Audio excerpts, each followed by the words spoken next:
I always get gifts from Dean at the beginning there. And this week I got an axolotl.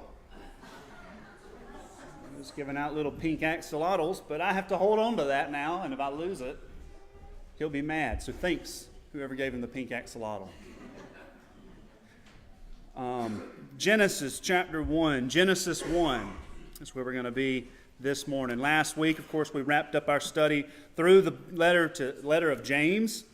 And just as a somewhat general rule, of course, through much prayer and considering where God would want us to go in multiple ways, a lot of that goes into thinking is, too, that we preach the whole counsel of God, meaning that we bounce sometimes between Old Testament, New Testament, length always comes into consideration. I was looking, it's been a handful of years ago, time flies, but when we went through Matthew, did you know we were in Matthew for like a year and a half? I didn't know till I went back and looked at my schedule, and I was like, wow, time flies when you're having fun, right? Well, we took a few breaks along in Matthew, and we may be doing the same thing in Genesis. I'm not going to say that we're not, but I want us to start with Genesis, a longer book. If you're doing the Bible reading plan that we've been started as a church, of course the bookmarks are still back there, you've become very acquainted with Genesis because you just finished it last week, and it was quite a lot. 5 chapters of Genesis a day was a lot, Roxanna. That was a lot for anybody. So if you're behind, it's okay. Just keep reading. But you've been reading through Genesis, so you've been doing your homework there. As we think about why Genesis in the first place, number one, we do to remember this. The Bible says in 2 Timothy chapter 3, verse 16, that all Scripture is breathed out by God. I think it's 1 Timothy, actually.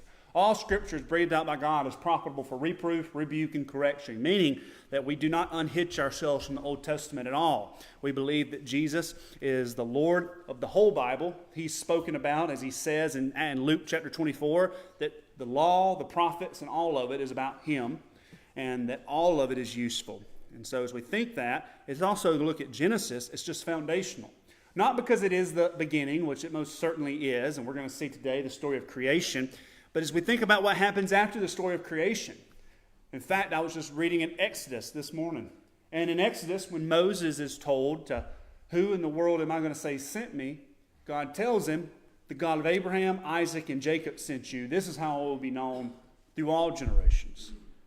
Well, that's who he is the covenant God of Abraham, Isaac, and Jacob, to be known throughout all generations. Where does that come from? Genesis.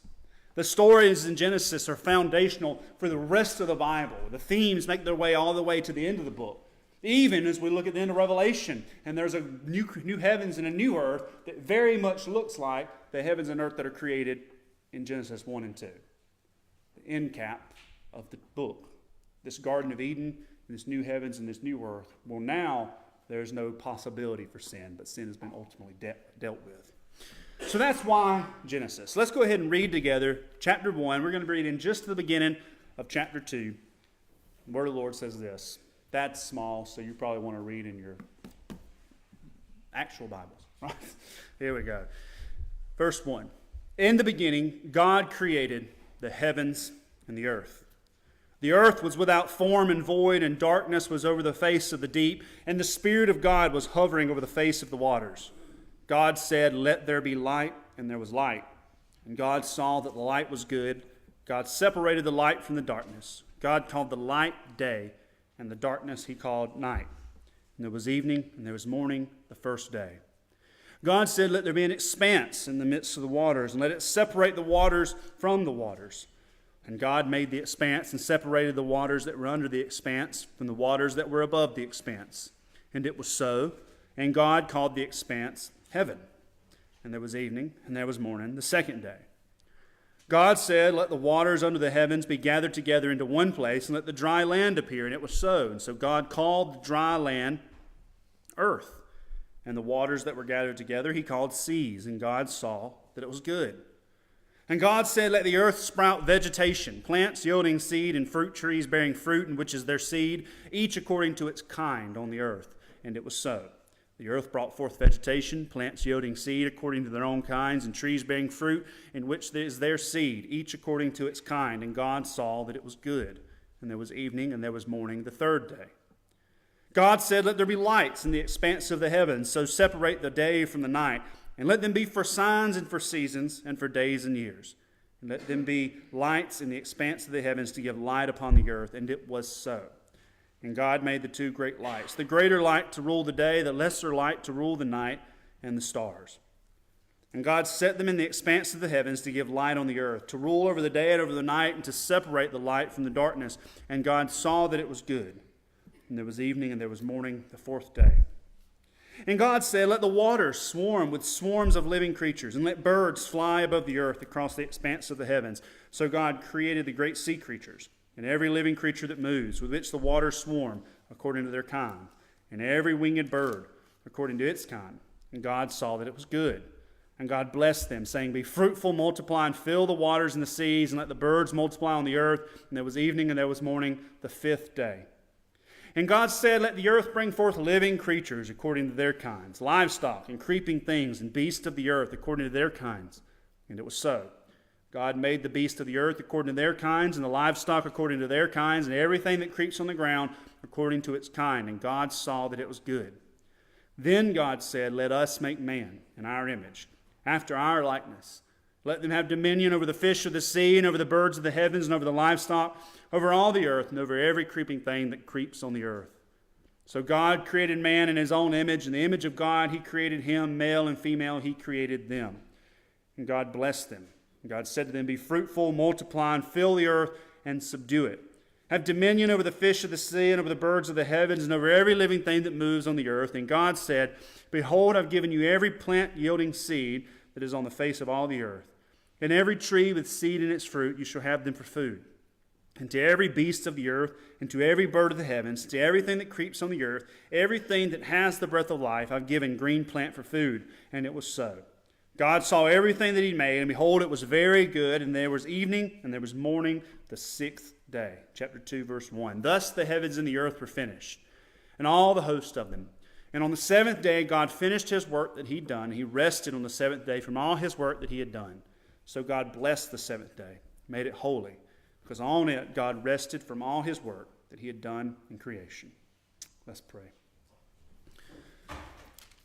Lord, as we now consider your word, our prayer is as it was before, that you'd use it, speak in and through it, or tear down any walls that we have maybe built up, all the noise of the world that goes around bouncing in our heads. Calm all those noises so that we can hear your voice. We thank you in Christ's name. Amen. So, the first point I really want to bring out to you is to just bust everybody's bubble right at the beginning. Y'all cool with that? All right. If you came with some expectations on Genesis 1 and 2, I bet I know what your expectations were, and I'm not going to satisfy any of them. No, maybe. We'll see. Here's the first question I want us to ponder. It's not a point. It's just something we need to know going forward. It's this. Is Genesis a science book? I will say even more to you and add this because it comes up later. We have to ask the same question. Is Genesis a history book? Technically, the answer to both of those is no. But I'm not saying that it doesn't have true science, and I'm not saying that it doesn't have true history. What I am saying is Moses didn't care about that. That wasn't what he's writing for. Right? So what I'm saying about this is where it busts your bubble most of the time, because we are impacted by our culture, right? And we're impacted by the voices around us and the world around us. And so what always comes to our mind when we turn to Genesis chapter 1 and chapter 2? What comes to our mind is atheist arguments. Atheist arguments that say there is no God, and so therefore we look at it and we begin to say, well, there is a God, and then there's all these arguments about how, well, this doesn't work or this does work, and this is what the fossil record says, and Big Bang Theory and evolution and all of this type of stuff, and then we're back and forth with them. And all you got to know is sit there and think about is, when Moses was writing these words, was he really thinking, one day those Christians are going to be arguing about the fossil record, and I got to tell them what's what? No.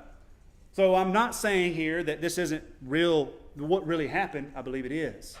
I believe this is true science. But I am telling you that Moses didn't write it so you could argue about how old the earth is.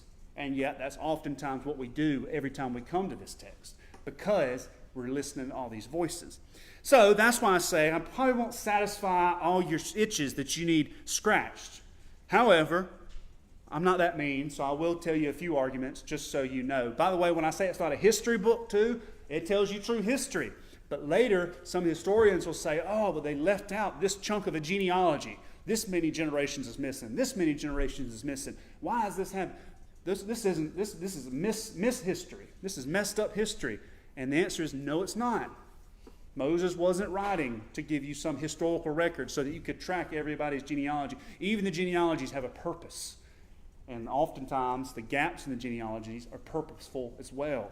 We got to remember what he's telling us about is God and his purposes, not all the questions we think we have about everything around us. So that's the thing we can't do with Genesis. We can't read into it what we want to find in it. We have to understand what in the world we think Moses was trying to tell us. But let me scratch a few of those itches. So here's a bit of info, because obviously when people turn to Genesis 1 and 2, the biggest arguments that oftentimes come up is young earth versus old earth. Let me skip that for a minute and jump to another argument that correlates with this one. Sometimes people like to point out, why in the world did God create dry land and then vegetation before there was the sun? Doesn't that seem contradictory, that you can't have plant life without the sun? Well, there's a couple answers to that. Number one, you definitely can have plant life without the sun if it only has to wait a day. And it seems like the next day he created the sun. But he also, the very first thing he created was light. Right?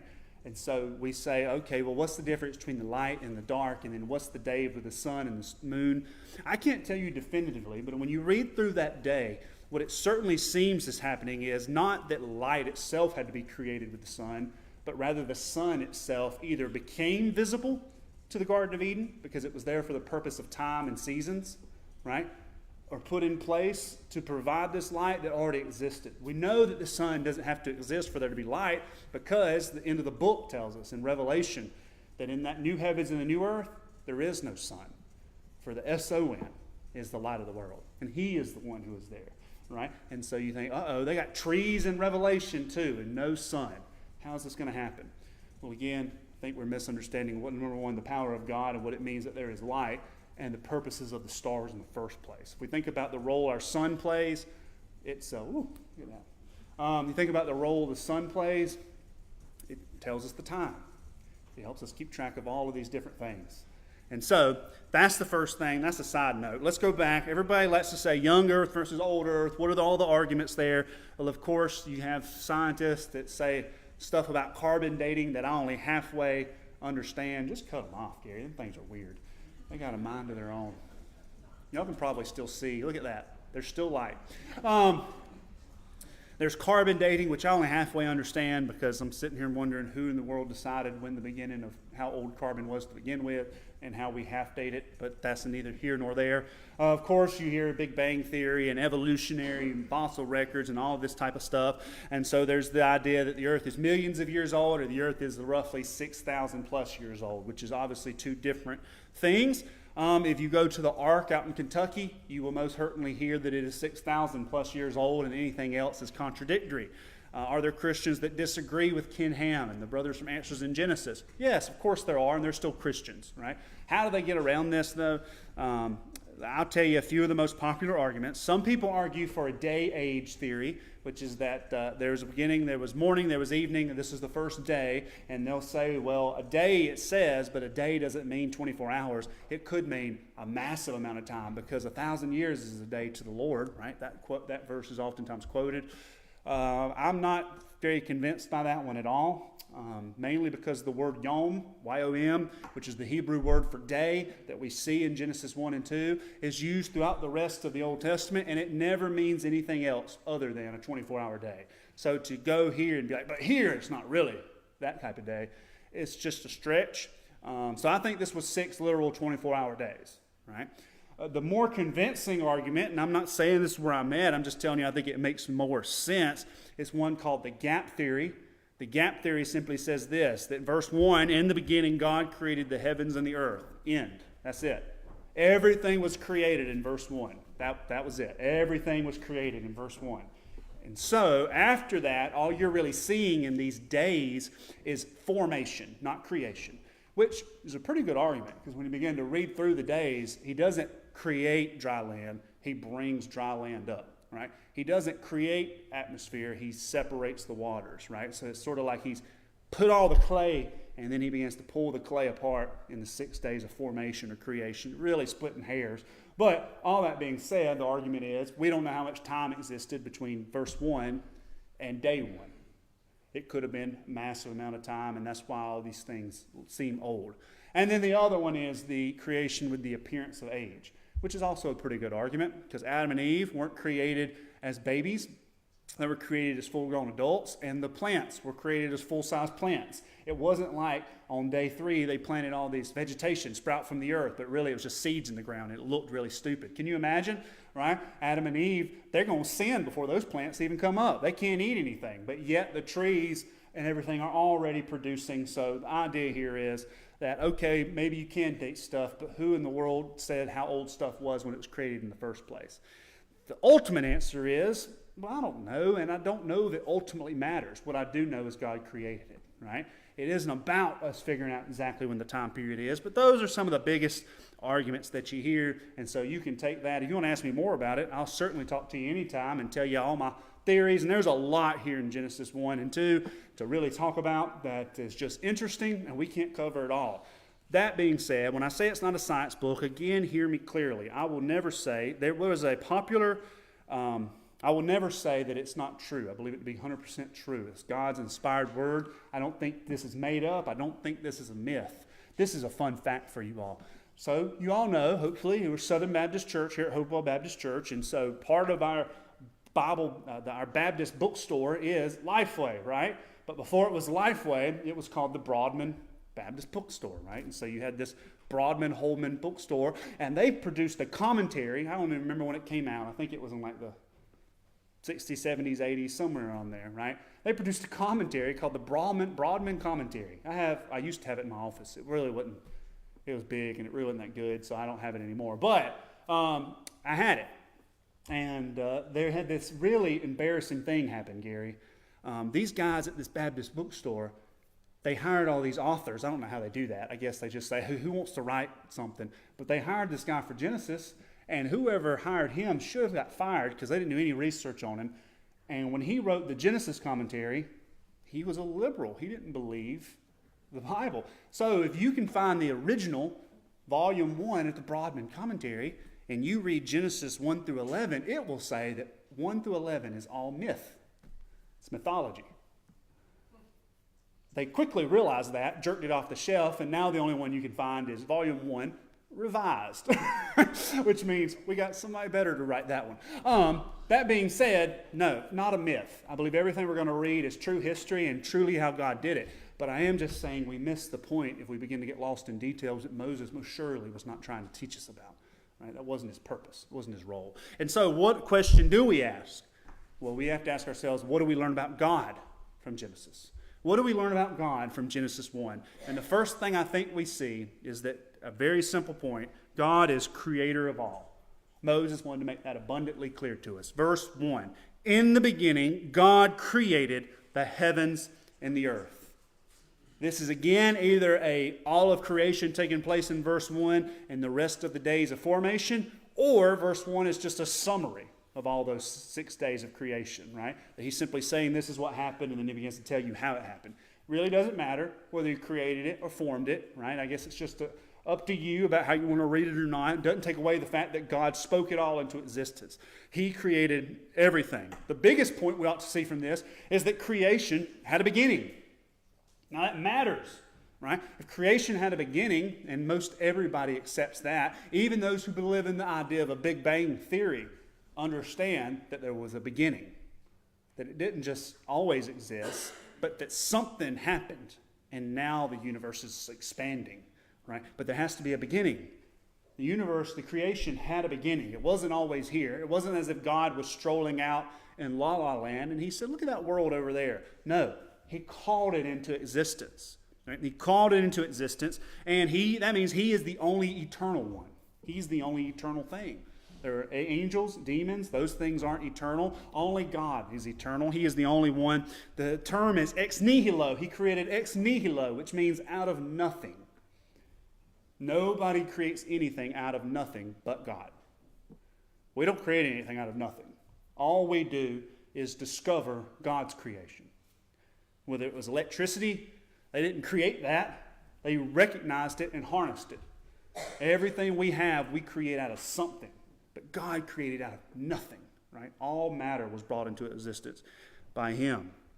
And interestingly enough, when you read lots of, whether it's other religions or paganism, all these other ideas of the beginning of the world, most of those myths are talked about God creates things, or their gods create things from a place of violence. It's almost out of some sort of war that took place in the cosmos, and so creation happened. It's always violent how the creation takes place. Even the Big Bang Theory is violent. It's an explosion, right? The chaos that took place. And yet, Christianity is the only one, there's no violence here. God doesn't create it out of violence. He speaks it into existence, and we begin to ponder why in the world he would do it in the first place, and it's the very opposite of violence. It seems the motivation is love. This sharing of who he is with his creation. There's something special about that behind it as well. God is creator of all. Why is this so important? Well, it's just interesting when we think about nature. This past week, of course, our Supreme Court is going through hearings, and this is nothing new, but it's just been on my headlines all week, and so I couldn't help. What are we hearing? We hear the Supreme Court arguing about whether or not boys can participate in women's sports. Shocker. Shocker that for some reason there's an unfair advantage there. And it seems like they are pitted to ultimately, do the common sense thing and say, yeah, that's not okay. And yet, why does that even come up? Right? Why does this come up? When we think about it, and it's very often, there might be a few cases out there, but have you noticed it normally goes one way? It isn't like there are a lot of girls trying to fight for a way in men's sports, right? That's not the biggest issue. It's the other way around. Why is that? Well, when we consider some of these things, we know that it is because God created male and female. They are distinct. They're different. They're equal in value and worth, but they are different. They have different ways they're built up. And when we try to deny God's creation, it normally doesn't work. There's a term for that. It's called natural law. The natural law argument used to be used by theologians and others all throughout history to argue for the existence of God. And it's a fairly good point. What it basically says is God's world operates according to his creation because he's over it all. We don't get to make it up. In fact, a lot of our scientists, our great scientists throughout history, believed that. That's why they were awesome scientists. Men like Isaac Newton, and we talk about the physics. You know what he figured out? When you jump or fall from something, you go down because of gravity. Why? Because God created it. It's constant. Things don't constantly change, but there are laws that work themselves in. These natural laws are indicating a creator. God is over all of those things.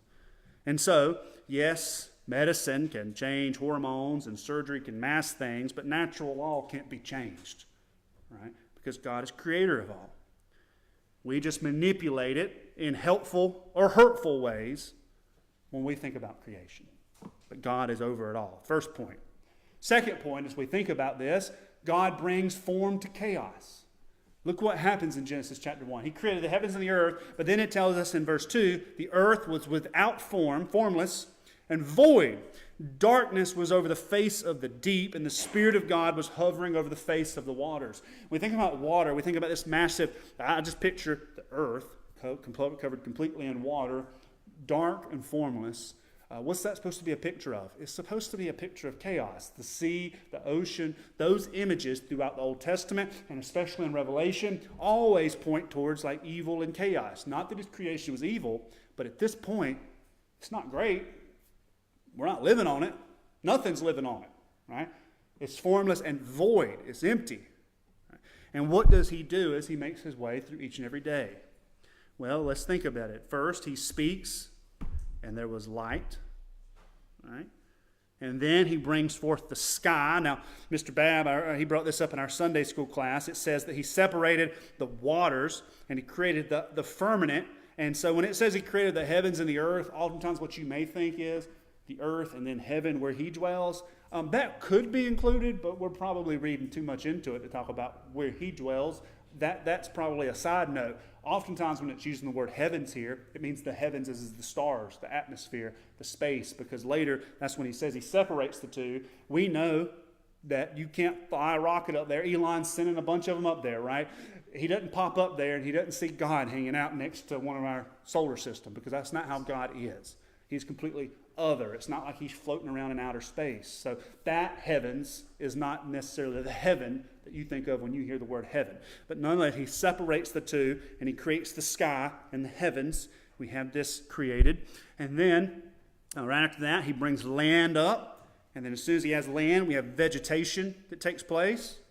Now that we've got vegetation and land, we have the sun and the moon. The moon there playing a very important role because now you have seas, and that the sea needs these tides. And so you have not only the time of day being able to told through the sun and the moon, but you also have the moon structuring the way those oceans work against that dry land. Right? And then, of course, that takes place. And then right after that, birds and fish brought in. Right? Birds coming on into the garden, fish swimming into the waters. Right after that, mammals and man. Now, here's where I think we again see some of the purposes of God and purposes of Moses in writing this. Is all of the days of creation meant for us to look at it again and say, all right, when did it happen? No. I think the better point is, what is the crowning jewel of creation? Humans. What does he seem to be doing? Forming a place for humans. Creates, I ain't got no gills. Y'all got any? So we need some land. And we also breathe, because that's the way he's going to create us. And so he has to create this atmosphere, and he has to bring dry land up for us to live on. And he has to bring plants, because we need to eat. And now we've got the sun and the moon to tell the stars and keep things in order. And now we've got fish and birds, because who doesn't like fried chicken and fried catfish, right? All of those things. And then, I'm getting ahead of myself, because we're not eating those yet, but they're going to fail, and we can eat them now. And then you've got the mammals and all this stuff, because we needed companionship and petting, right? You get to keep Gary would love it. He'd love to have a pet lion, but now he can't because of sin. The lion would eat him, so he has to deal with Oscar, his cat. But those things would eat you too if they were much bigger. I know this because they try at my house. That being said, we have all these animals, and then man. Why was man last? Because it's ready for him. It's ready for him. And here comes Adam, and he's going to be over all this, right? What we see is a funnel basically pointing down to man in the Garden of Eden, relating with God and over all of creation. What we see is God bringing form to chaos, making a purpose for all of this. We think about the creation of the world. One of the biggest arguments for the existence of God is the cosmological argument, and it is a hard argument, again, to think about. When we think about how interdependent so much of our creation is, it's amazing. Right? There's too many things to list. I'll name just a few from a cosmic standpoint. You know, you've heard this before, maybe in science class, that the solar position of our Earth is perfect, right? We're just far enough away from the sun to not be burned up, but not too far away to not freeze up. And don't just think about being hot and cold, but the very fact that we have water that exists in 3 different phases means it didn't get so hot that it all evaporates, and it doesn't get so cold that it's constant ice cubes, but yet we have 3 forms of it. That we're in the perfect place in that sense. We also have our atmosphere. This separation of the firmament sounds pretty cool when we say God's doing it, but think about all that goes into it. Do you know how many gases are in the midst of your atmosphere and how that all works? Think about how precise that has to be. That number one, it has to be breathable for us. That it too keeps the temperature fairly good. That we're not burning and scorching constantly. It blocks out some UV rays. For those of you that are more fair-skinned, you say not enough, but I'm sorry for you. That's sunscreen, right? Me, I'm fine. I'll just probably have to worry about that in the future. But that being said, blocks out UV rays. We're not constantly having to worry about that type of stuff. All right? It's transparent. It's thick. It has all this stuff to block all this stuff. And yet, you can see through it. And you see the sun. And you can see those stars at night. You couldn't see the stars without this. All right? Continue, the moon, of course, it keeps the tides, but do you know the tides have a role other than just making it where you have to move your beach chair every so often? The tides have a role of keeping the ocean healthy and the atmosphere and all that goes along with that. Here's one I didn't know about. I was looking at and I thought it was pretty cool. Jupiter. You know, that's a big one way out there, right? Did you know that Jupiter, as large as it is actually kind of like a watchgate for Earth? Because of its size, its gravitational pull keeps a lot of comets and asteroids that would collide with the Earth from ever getting here, right? Things fly in, and Jupiter stops them. Right? It's just amazing.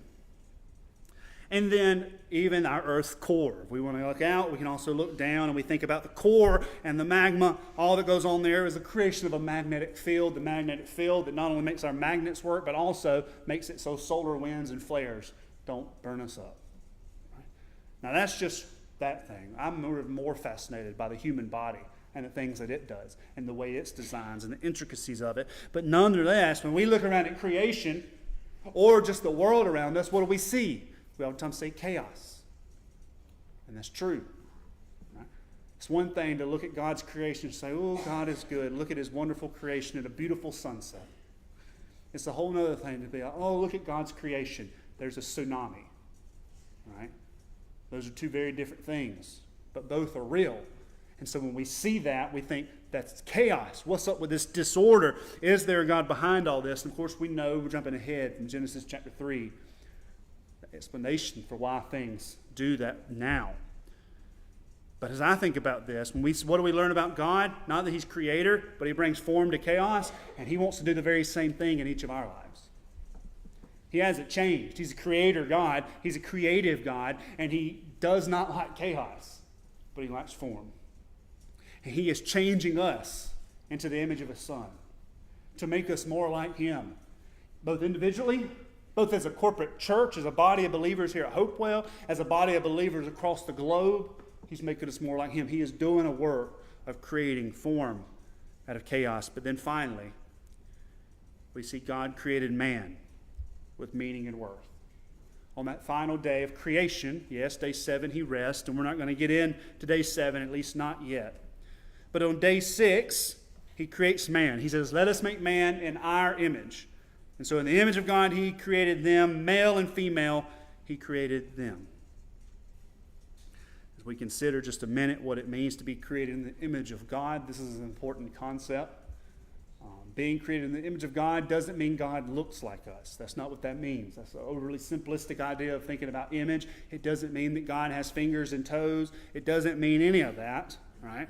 But people do to try to debate what in the world it does mean to be created in the image of God. Sometimes there are some well-meaning arguments that are a little bit misguided. For example, sometimes people like to say the image of God has to do with some ability, some form of mental capacity.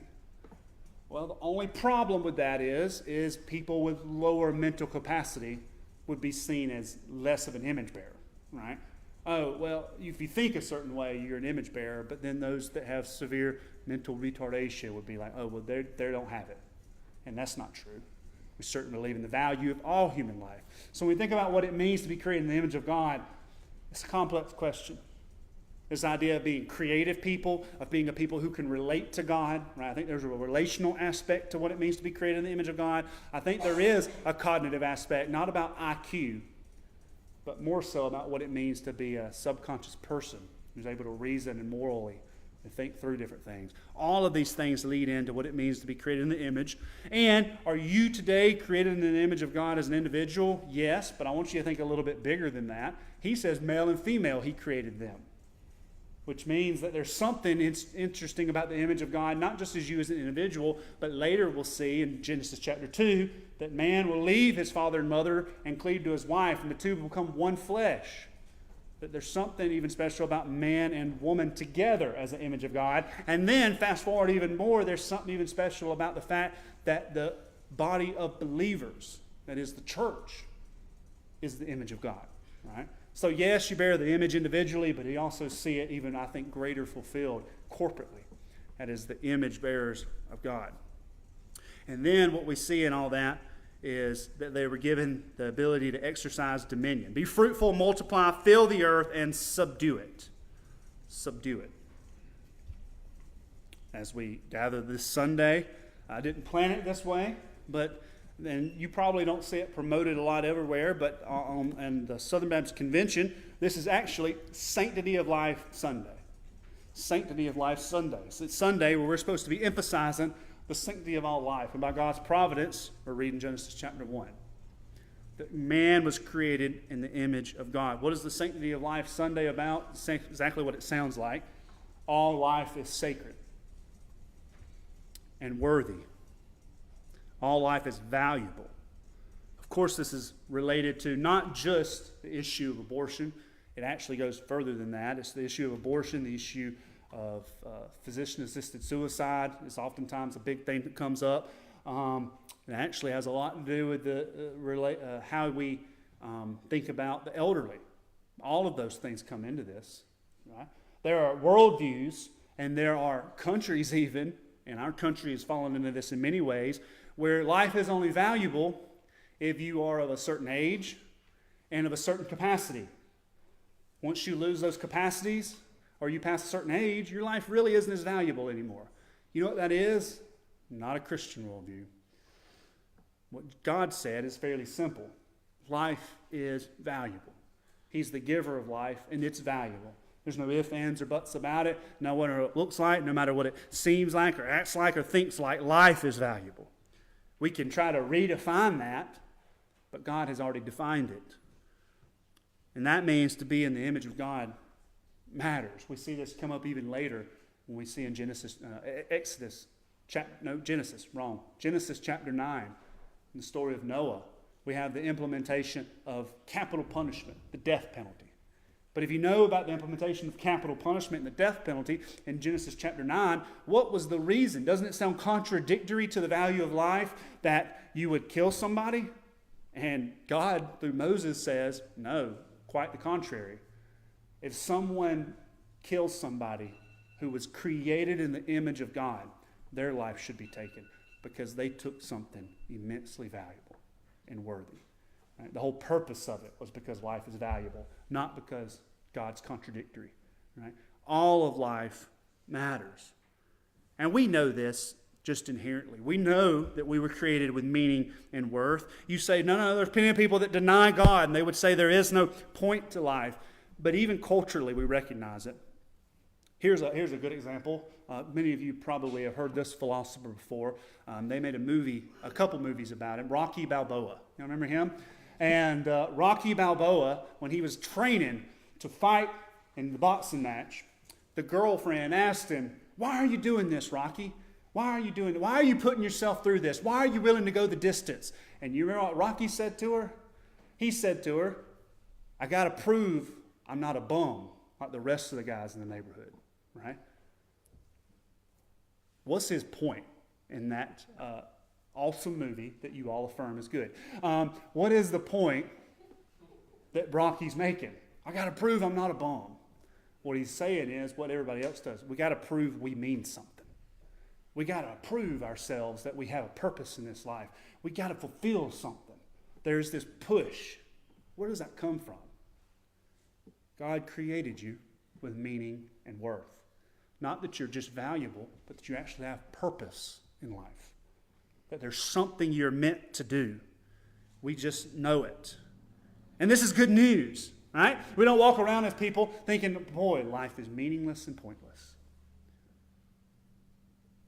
I don't know about you, but that very argument to me would lead to high suicide rates. Because why would we care? But the Christian worldview says you shouldn't feel that way at all. If you're here today, I got some good news from you. You're created in the image of God. Your life is valuable. You're worthy because He created you in such a way, and He has a purpose for your life. And even more good news, He wants to bring form to all the chaos you have around you and inside you. Oh, your inside is chaos too. I know, because I got that same voice in me that says dumb stuff all the time.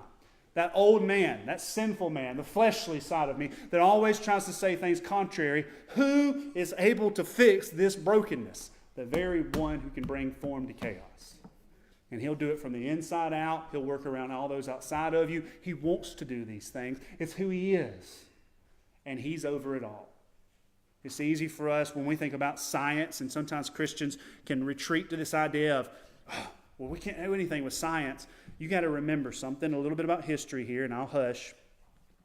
History says Christianity and science has never been against one another.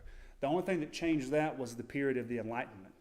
I'm not going to get into it, but if you go to the Enlightenment, that changed and separated those two things. Before then, all of your major scientific breakthroughs were Christian. Why were they such good scientists? Because they believed God created the earth. So they looked at it from a point of, here's a creator, how's this work, right? And we're not ever scared of science. Why? Because nothing can contradict the one who put all the things in motion. Anything that's past that is not science anymore. It's its own religion because it's not based on empirical evidence or being able to actually do an experiment. Anytime science can't fulfill a scientific method, guess what? It's not science. It's just a scientific idea that's really turned into an idea of another religion. Right? So we're not scared of it. We don't run from those things. Rather, what we need to think about is this. What do we see from God in this? A God who has created everything. It was good. He brings form to it. He gives us worth and meaning. And that's how He designed us. We don't find ourselves in that state today. We're jumping ahead a little bit because in just a chapter, things go downhill. We live in the downhill part of this, where everything is broken and messed up. But it doesn't change the truth of who God is in Genesis chapter 1. If you are here today and you say, I don't know, my life's a mess. Well, that's why I like that song, No Not One. Hope you enjoyed singing it, but there's a line in there that says, was there ever a saint find this friend forsaken? Meaning, has there ever been a Christian who found God left him? And the answer, no, not one. No, not one. But then right after that, did ever a sinner find that He would not take him? And the answer is no, not one. No, not one. So the answer to that is, Christian, you may feel like you're in a world of chaos right now, but the Lord hasn't left you. He still brings form to it. He's still with you. He still gives you meaning and worth. You're to be encouraged. And if you're here today and you don't know Jesus, you'll find there's never one that the Lord, He wants to take you. He won't just take you begrudgingly. He takes you joyfully. He wants to bring form to the mess that's in your life as well. If you're here today and you don't know Christ, you've never trusted in Him as Savior and Lord, I'm going to be down front. I'd love to talk with you and pray with you. Maybe you just got some stuff going on in your life and you need somebody to pray with. Again, I'll be down here. I'd love to pray with you, or you can pray with your neighbor. Here in this time of invitation, what we're going to do is we're going to spend some time just quietly responding as Cindy plays the piano. And then she'll kill it, and we're going to end with the doxology. Why are we ending with the doxology today? Well, because we've been singing about holiness. We've been thinking about the transcendence of God and His creation. That's why we sing holy, holy, holy. That's why we sing how great Thou art. And so I thought we'd end on this holy note of praise God from whom all blessings flow. To start off, the end, our start in the study through Genesis. So would you please stand and respond as Cindy plays.